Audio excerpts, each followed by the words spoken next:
Emang ya. Assalamualaikum warahmatullahi wabarakatuh. Di sini kelompok satu akan mempresentasikan tentang materi teori biologis stokastik, free radikal, dan error teori. Next.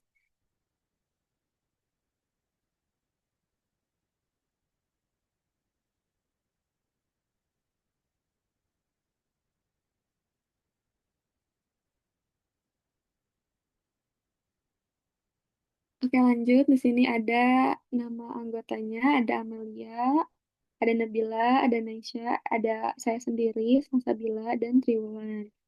Nih.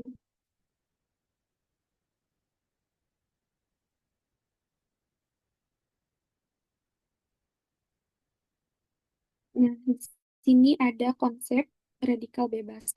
Menurut Denham Harman 1956, radikal bebas merupakan molekul tidak stabil yang memiliki elektron tidak berpasangan, sehingga mudah bereaksi dengan komponen sel seperti protein, lipid, dan DNA. Ini dapat menyebabkan kerusakan sel secara bertahap, sehingga fungsi jaringan dan organ menurun seiring waktu, dan akhirnya menimbulkan proses penuaan serta berbagai penyakit. Eh, Sekarang ada konsep utama radikal bebas. Yang pertama, radikal bebas adalah molekul tidak stabil yang memiliki elektron tidak berpasangan pada orbit terluarnya. Yang kedua, dihasilkan dari metabolisme oksidatif normal, terutama di mitokondrial dan paparan lingkungan, yaitu radiasi, polusi, dan asap rokok. Lanjut ke bawahnya ada radikal bebas menyebabkan kerusakan pada DNA, membran sel, lipid peroksidation, dan protein seluler. Lanjut ada akumulasi kerusakan oksidatif menyebabkan penurunan fungsi sel dan jaringan atau penuaan. Ada juga tubuh memiliki sistem pertahanan antioksida, SOD, proeksidas. Sering berjalannya usia.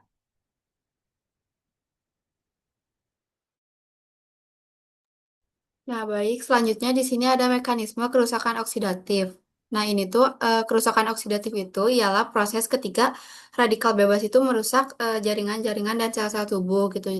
Lalu radikal bebas juga adalah molekul yang tidak stabil yang terbentuk dari proses metabolisme tubuh sehari-hari atau dari faktor lingkungan seperti polusi, asap rokok, dan juga radiasi.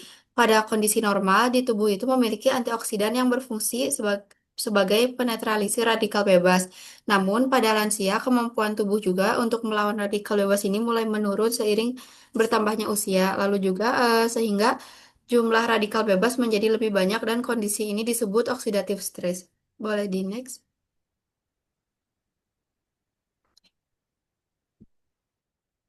Lanjut, ada proses kerusakan oksidatif dapat dijelaskan juga sebagai berikut. Yang pertama ada radikal radikal bebas terbentuk di dalam tubuh. Jadi ini tuh radikal bebasnya dihasilkan dari proses metabolisme sel dan juga dari faktor lingkungan seperti polusi dan asap rokok. Lalu yang kedua ada jumlah radikal bebas lebih banyak daripada antioksidan. Ini tuh jadi ketika tubuh tidak mampu menyeimbangkan antara radikal bebas dengan antioksidan, maka terjadilah proses oksidatif stres. Lalu yang ketiga ada radikal bebas yaitu radikal bebas merusak sel tubuh yaitu radikal bebas yang dapat merusak bagian penting sel seperti DNA, protein, dan membran sel. Lalu yang keempat ada kerusakan sel menumpuk seiring berjalannya waktu.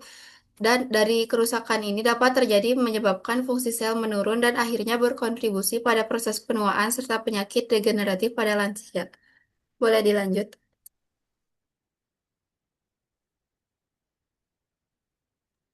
Oke, selanjutnya ada error kastropi. Error kastropi yang dikemukakan oleh Resti Orgel pada tahun 1963 sering disebut sebagai Orger error. Kastropi theory of again adalah salah satu teori biologis penuaan yang berbasis pada kerusakan molekuler.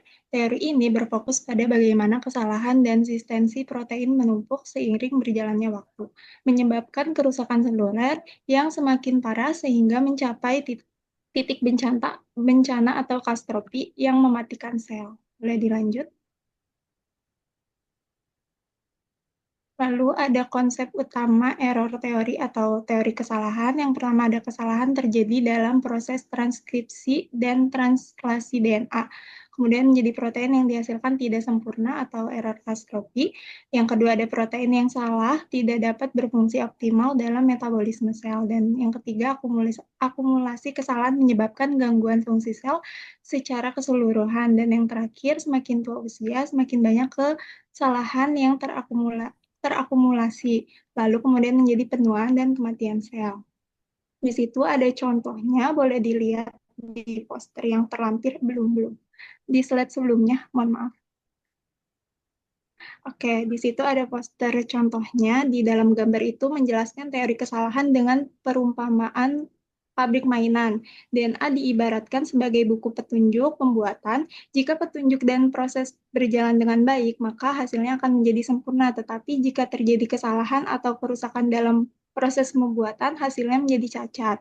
Begitu juga pada tubuh, kesalahan yang terjadi pada sel atau DNA akan menumpuk seiring waktu dan menyebabkan sel tidak berfungsi dengan normal. Boleh di next.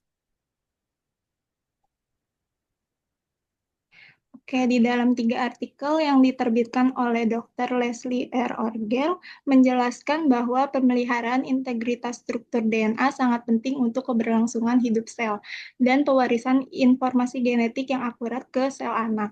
Perubahan atau penurunan fidelitas DNA polimerase alfa dapat menyebabkan kesalahan dalam proses sintesis DNA sehingga mengganggu fungsi sel seiring bertambahnya usia. Teori yang dikemukakan oleh Orgel tahun 1963 dan 1973 menyatakan bahwa penuaan sel terjadi akibat akumulasi enzim yang mengandung kesalahan karena ketidakkuratan dalam proses sistensi protein yang dikenal sebagai teori bencana kesalahan. Selain itu, Burnett tahun 1974 menyatakan bahwa penuaan dapat disebabkan oleh akumulasi mutasi stomatik akibat kesalahan pada mekanisme perbaikan dan replikasi DNA. Beberapa penelitian menunjukkan bahwa DNA polimerase yang diisolasi dari sel atau fibrillasi yang menua memiliki aktivitas dan akurasi yang lebih rendah dibandingkan dengan sel muda. Hal ini juga dikemukakan oleh penelitian in vitro maupun in vivo yang menunjukkan bahwa organisme yang lebih tua fidelitas DNA polimerase alfa menurun. Temuan ini mendukung teori bencana kesalahan sebagai salah satu mekanisme penuaan. Namun, beberapa penelitian lain tidak menemukan penurunan akurasi DNA polimerase sehingga bertambahnya usia, sehingga hipotesis ini masih menjadi perdebatan dalam studi penuaan. Boleh di next.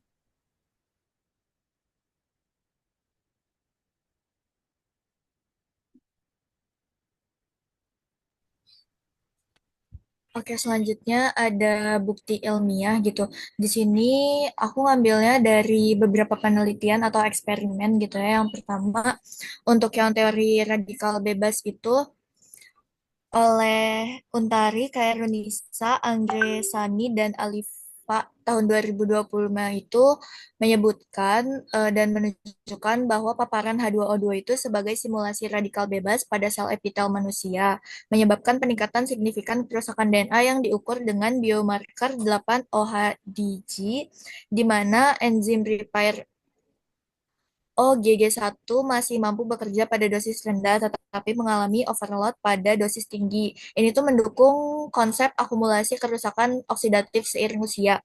Kemudian yang kedua itu dari Drake and Simmons tahun 2023.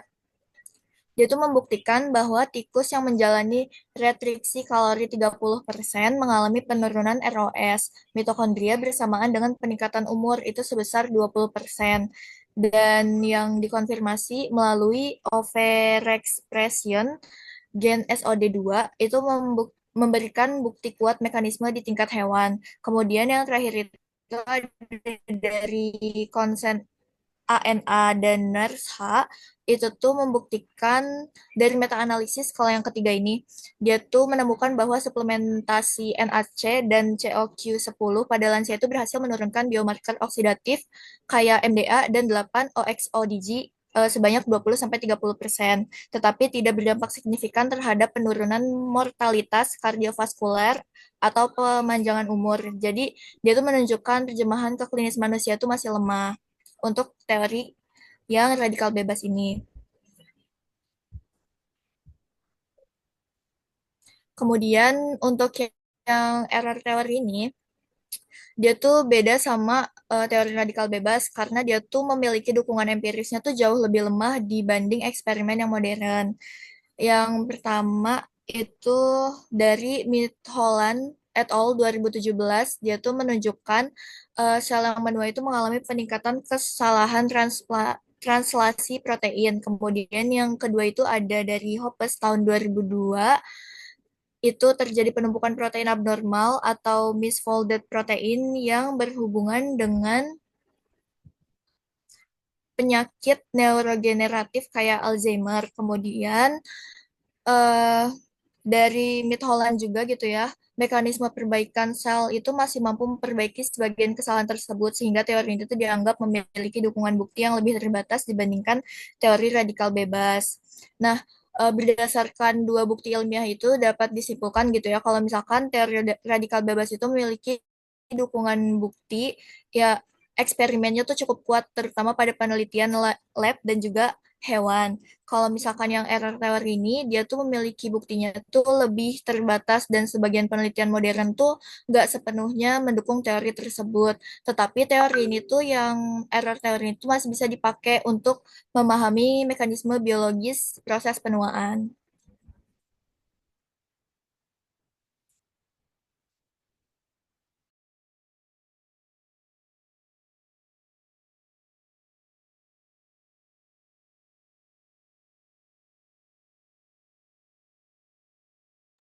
Oke, selanjutnya ada implikasi teori radikal bebas atau free radical teori. Teori ini menyatakan bahwa penuaan terjadi karena kerusakan oksidatif pada membran sel DNA dan mitokondria. Yang pertama tuh ada edukasi nutrisi antioksidan, itu mendorong asupan makanan tinggi polifenol, vitamin C, E, dan beta karoten. Yang kedua ada rationale antioksidan, menetralisir radikal bebas sebelum merusak molekul biologi sel. Yang kedua ada manajemen paparan lingkungan. Yang pertama itu ada edukasi untuk menghindari polusi udara, asap rokok bagi perokok pasif, dan radiasi UV berlebihan. Terus yang kedua ada rationale faktor eksternal. Ini adalah pemicu utama pembentukan radikal bebas eksogen. Boleh di next.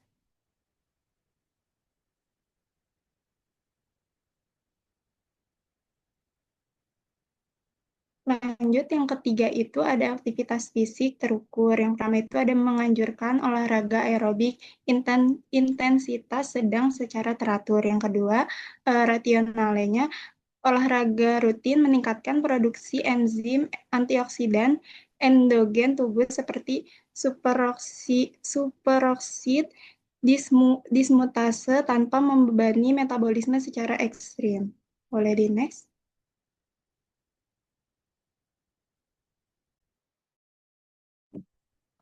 Oke, dilanjut. Selanjutnya ada implikasi teori kesalahan error katastrof teori. Dan teori ini berfokus pada akumulasi kesalahan sintesis protein yang menyebabkan kegagalan fungsi organ seiring waktu. Yang pertama ada screening kanker dan penyakit degeneratif. Nah, yang pertama melakukan deteksi dini secara proaktif, pemeriksaan payudara, prostat, dan fungsi kognitif. Yang kedua ada rasionalnya, kesalahan dalam replikasi DNA meningkatkan mutasi seluler dan keganasan pada lansia. Obat samping farmakologinya, perawat harus waspada terhadap polifarma karena metabolisme enzim yang error pada lansia dapat mengubah farmakokinetik obat. Kedua, rasionalnya protein transporter dan enzim metabolisme yang tidak sempurna memicu resiko toksitas obat yang lebih tinggi.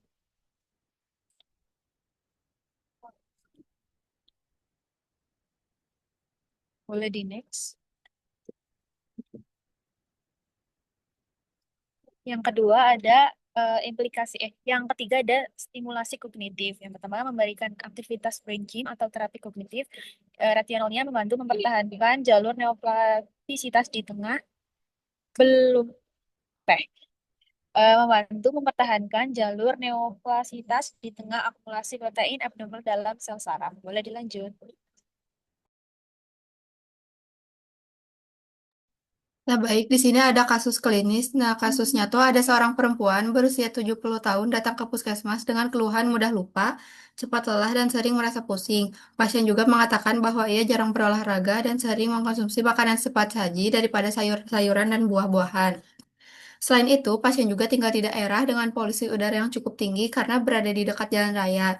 Dalam beberapa bulan terakhir, keluarga juga menyadari bahwa pasien sering lupa menaruh barang dan sulit untuk berkonsentrasi. Dokter juga menjelaskan bahwa kondisi ini dapat berkaitan dengan proses penuaan sel yang dipengaruhi oleh kerusakan sel akibat radikal bebas serta kesalahan dalam proses kerja sel yang terjadi secara bertahap pada lansia. Kondisi tersebut dapat dijelaskan melalui teori radikal bebas dan teori kesalahan error teori yang menjelaskan mekanisme penuaan pada tingkat sel. Lanjut, selanjutnya ada analisis kritis dari kasus klinis yang tadi. Yang pertama itu berdasarkan free radical teori. Berdasarkan free radical teori ini, paparan polusi udara dan pola makan yang kurang sehat dapat meningkatkan radikal bebas dalam tubuh lansia. Jika jumlah radikal bebasnya lebih banyak daripada antioksidan, maka akan terjadi stres oksidatif yang akan merusak sel tubuh seperti DNA, protein, dan membran sel. Kerusakan ini juga dapat menyebabkan penurunan fungsi organ dan mempercepat proses penuaan. Yang kedua ada berdasarkan teori error kata sport teori. Nah, ini tuh seiring bertambahnya usia dapat terjadi kesalahan dalam proses pembentukan protein di dalam sel. Protein yang tidak terbentuk dengan sempurna dapat mengganggu fungsi sel termasuk sel saraf. Akibatnya, lansia dapat mengalami penurunan fungsi kognitif seperti mudah lupa dan sulit berkonsentrasi. Boleh di next.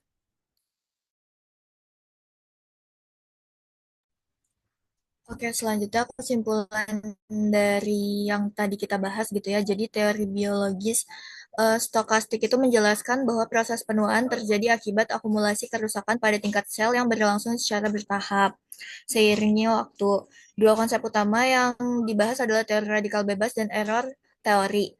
Teori radikal bebas itu menyatakan bahwa penuaan terjadi karena kerusakan oksidatif akibat radikal bebas yang merusak DNA, protein, dan membran sel, terutama ketika kemampuan oksidan tubuh menurun pada usia lanjut. Sementara itu, error teori itu menjelaskan bahwa penuaan disebabkan oleh akumulasi kesalahan dalam proses sintesis protein yang menyebabkan gangguan fungsi sel dan jaringan. Kedua teori tersebut menunjukkan bahwa kerusakan molekuler yang terus menumpuk berperan dalam proses penuaan dan munculnya penyakit degeneratif pada lansia. Oleh karena itu, dalam praktik keperawatan gerontik itu diperlukan upaya pencegahan kayak edukasi nutrisi oksidan, terus pengelolaan paparan lingkungan, aktivitas yang teratur, terus juga screening kesehatan untuk menjaga kualitas hidup lansia.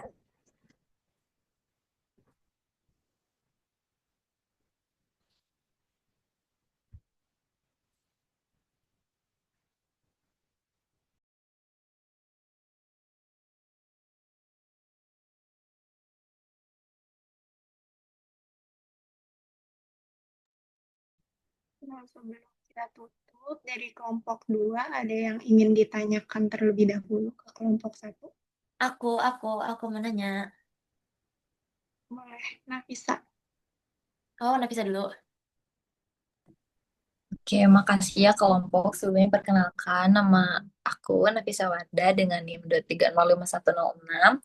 Izin bertanya, tadi kan sudah dijelaskan ya dalam mekanisme kerusakan oksidatif tentang radikal bebas yang terbentuk dalam tubuh, yang tadi ada bisa dari lingkungan juga seperti polusi, merokok, yang kayak gitu.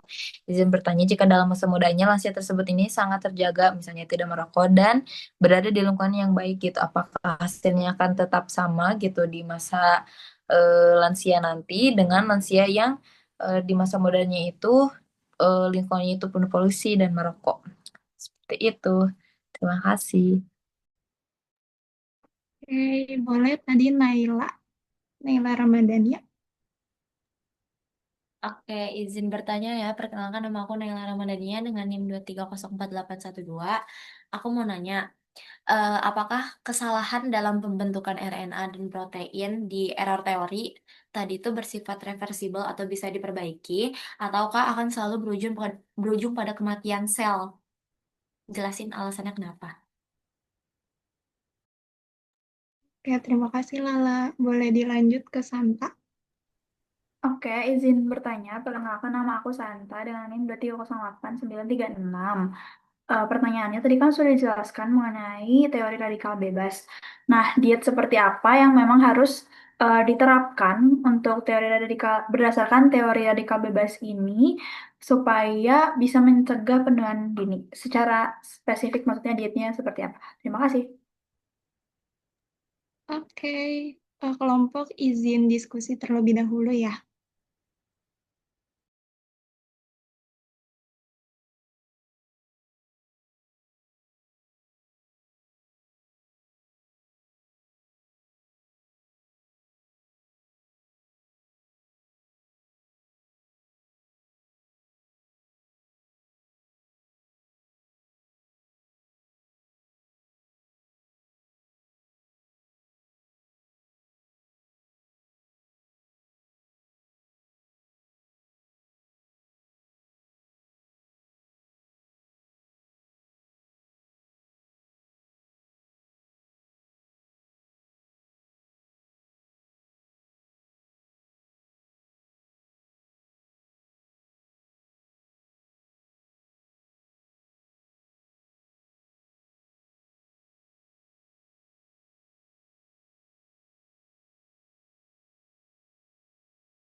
Oke, sebelumnya aku izin jawab pertanyaan dari Lala dulu ya. Tadi itu pertanyaannya kan apakah kesalahan pembentukan RNA dan protein bersifat reversibel atau selalu menyebabkan kematian sel? Itu bukan.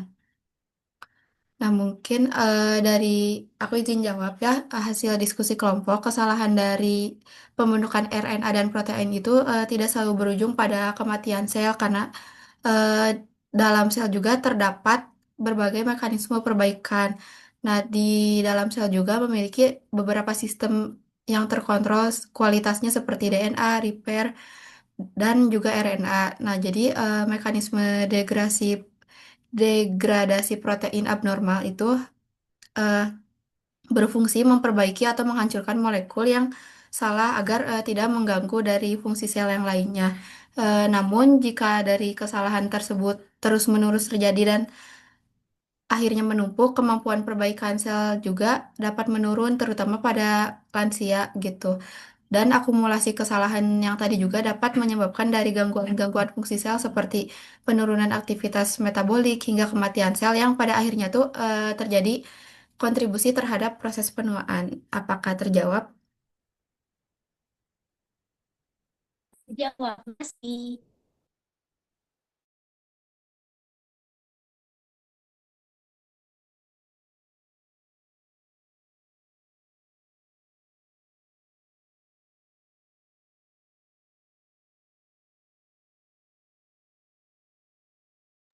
Sama aku juga izin jawab pertanyaan yang dari Santa yang yang yang mengenai teori radikal bebas.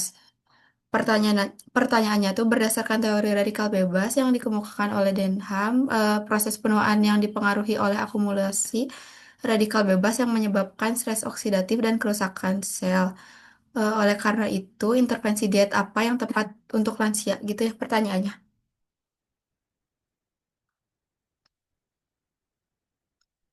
Oke, jadi jawabannya dari berdasarkan teori yang tadi juga, peran perawatnya salah satunya dapat menyarankan lansia seperti untuk diet mengkonsumsi buah dan sayur, contohnya buah-buahan jeruk, blueberry. Kalau sayur-sayurannya bisa bayam dan wortel. Makanan yang dikonsumsi lansianya juga bisa makanan yang mengandung vitamin C dan vitamin E. Lalu juga sarankan makanan yang mengandung beta karoten dan flavonoid. bisa juga dari kacang-kacangan, biji-bijian, dan ikan yang mengandung omega 3. Dan antioksidan ini juga berperan dalam menetralkan radikal bebas sehingga dapat membantu dalam mengurangi stres lansia gitu dan memperlambat kerusakan sel yang berhubungan dengan proses penuaan. Seperti itu. Boleh dilanjut oleh Caca untuk pertanyaan berikutnya.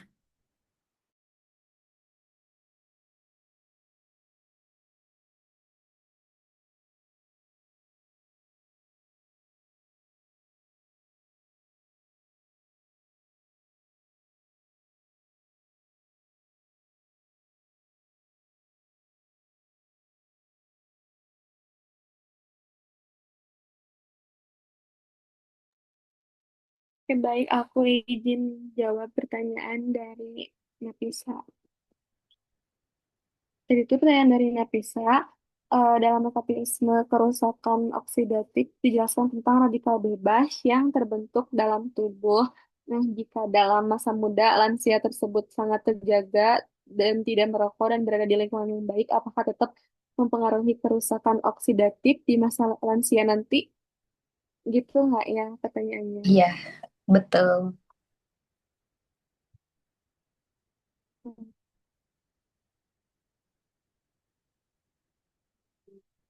Mungkin jika seorang pada masa mudanya tidak merokok dan hidupnya di lingkungan yang baik, kerusakan oksidatifnya mungkin masih tetap dapat terjadi pada lansia. Karena radikal bebas tidak hanya berasal dari faktor eksternal, tetapi eh, juga terbentuk secara alami dari proses metabolisme tubuh, terutama dari aktivitas mitokondria dalam menghasilkan energi. Nah, meskipun individu yang memiliki gaya hidup sehat sejak muda biasanya akan memiliki tingkat stres oksidatif yang lebih rendah dibandingkan dengan individu yang sering terpapar faktor risiko seperti merokok, polusi, atau pola hidup yang tidak sehat. Gitu. Ini terjawab.